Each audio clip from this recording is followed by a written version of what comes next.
Prabu Sakil sudah dalam keadaan pingsan, ketika Empu Anggojali meraih tubuh sang Prabu. Dibawanya tubuh Prabu Sakil ke daratan, dan diusahakan agar sang Prabu memuntahkan air dari perutnya.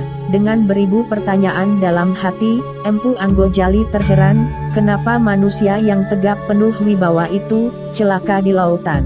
Ketika Prabu Sakil sudah tersadar, Empu Anggojali berkata, "Dirimu yang sentosa dan penuh wibawa, mohon maaf, apabila hamba bertanya, mengenai siapa diri Tuan. Namun tenangkanlah diri Tuan terlebih dahulu, karena Tuan kini telah selamat. Karena kasih yang moho sucilah, Tuan telah bisa kami tolong, dan hamba hanyalah berperan, sebagai kepanjangan tangan yang moho suci." Empu Anggojali menerangkan sambil menenangkan Prabu Sakil, agar ia percaya, kalau dirinya adalah orang baik-baik. "Perkenalkanlah dahulu, hamba adalah Anggojali, seorang empu. Hamba merupakan keturunan dari Sang Hyang Wenang. Kemudian Sang Hyang Wenang adalah ayah dari Sang Hyang Wening. Hyang Wening adalah kakek buyut kami. Sedangkan Hyang Romo Prawo adalah kakek kami yang menurunkan ayah kami, Sang Hyang Romo Yadi, yang juga seorang empu." Setelah kekuatan Prabu Sakil berangsur terlihat pulih, maka Empu Anggojali menanyai kembali Prabu Sakil, "Tuan, sepertinya sekarang, Tuan telah bisa mengatakan diri Tuan sebenarnya." Prabu Sakil menjelaskan siapa dirinya, yang membuat Empu Anggojali duduk dengan hormatnya. "Terus terang, aku adalah seorang raja, dari negara Najran. Aku bergelar Prabu Sakil. Aku terdampar di sini, karena kapalku pecah. Terhantam ombak besar ketika aku berlayar, menyamar sebagai seorang saudagar." Melihat kesopanan sang Empu Anggojali, Prabu Sakil sangat merasa terhormat. Kelihatan bahwa empu muda ini penuh dengan tata krama, yang membuat dirinya tertarik. "Anak muda, bila tanpa pertolonganmu, tidak akan aku hidup lebih lama. Aku ucapkan terima kasihku, yang tak bisa diukur besarnya. Bahagialah, bila anak muda bisa datang ke negaraku, bertemu dengan keluarga besarku, istri, dan anakku." Setelah berdiam sejenak, Prabu Sakil melanjutkan kata-katanya, "Bersukacitalah anak muda di istanaku, dan lebih jauh lagi, bila anak muda berkenan, maka akan aku kawinkan dirimu dengan anakku, Dewi Soko." Empu Anggojali adalah seorang keturunan dewa. Ia tidak ragu lagi, apa yang akan terjadi di hadapannya. Maka, ia menyanggupi pergi bersama Prabu Sakil, pulang ke kerajaan Najran.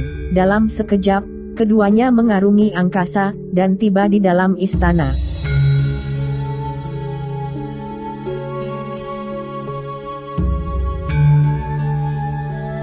Singkat cerita, sang Prabu Sakil telah menunaikan janjinya, untuk membahagiakan Empu Anggojali dalam sebuah pesta mewah.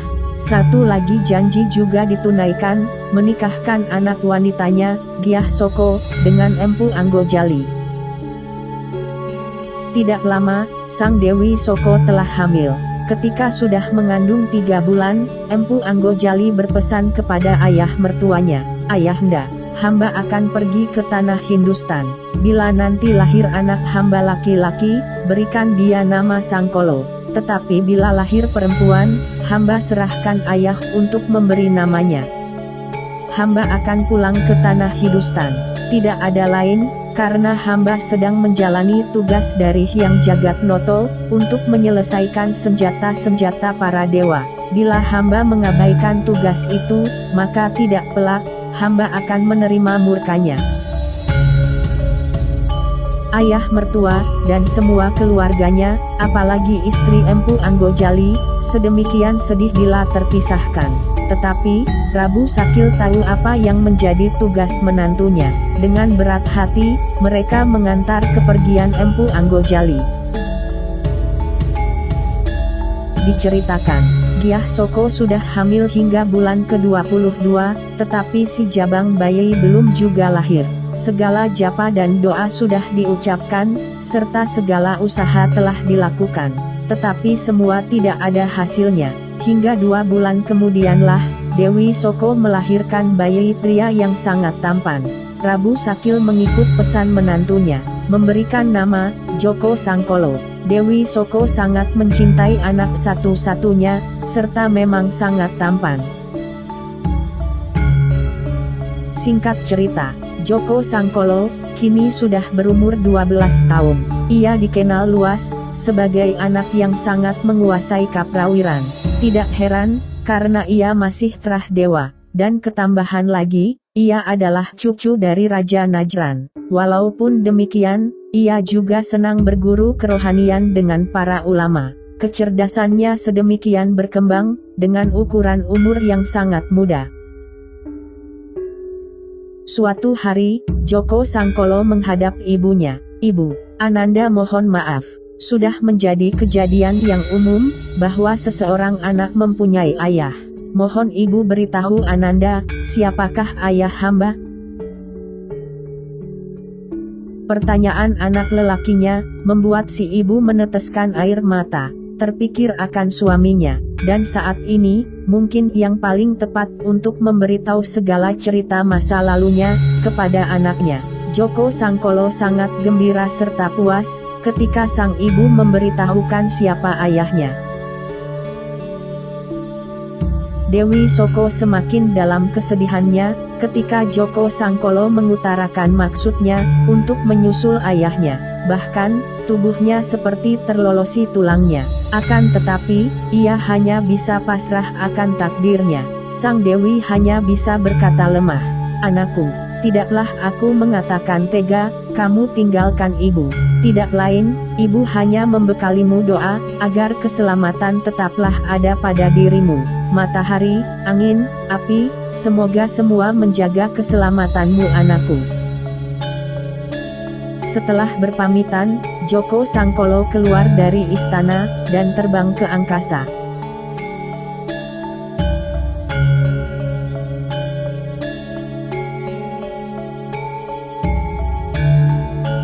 Diceritakan, dari atas mega, Joko Sangkolo melihat ada seorang yang mengambang di antara luasnya lautan, yang sedang membuat aneka macam senjata. Joko Sangkolo segera turun, dan berdiri di depan orang itu. Empu Anggojali terheran, melihat anak muda yang tiba-tiba saja ada di hadapannya. Empu Anggojali menanyakan keberadaan anak muda itu.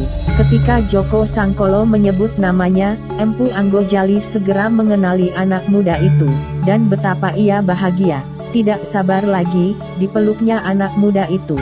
"Sungguh bahagia diriku. Kamulah sebenarnya anakku." "Siapakah dirimu sang empu, sehingga dirimu mengaku sebagai ayahku?" tanya Joko Sangkolo terkaget, dipeluk oleh sang empu. Dengan tersenyum bahagia, Empu Anggojali berkata, "Akulah Empu Anggojali, yang sedang kamu cari anakku. Kamulah cucu dari Hyang Romoyadi."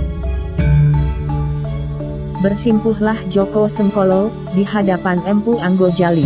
Sambil terheran, ia kemudian melihat bagaimana sang empu, ayahnya, mengerjakan senjata buatannya. Semua senjata yang bertumpuk itu dibuat ayahnya hanya dengan memijit-mijit, seperti layaknya membuat gulali. Dalam sekejap, satu demi satu, berbagai senjata telah selesai dibuat. Maka, bertanyalah kepada ayahnya, kenapa senjata itu dengan gampangnya dibuat, hanya dengan jari jemarinya.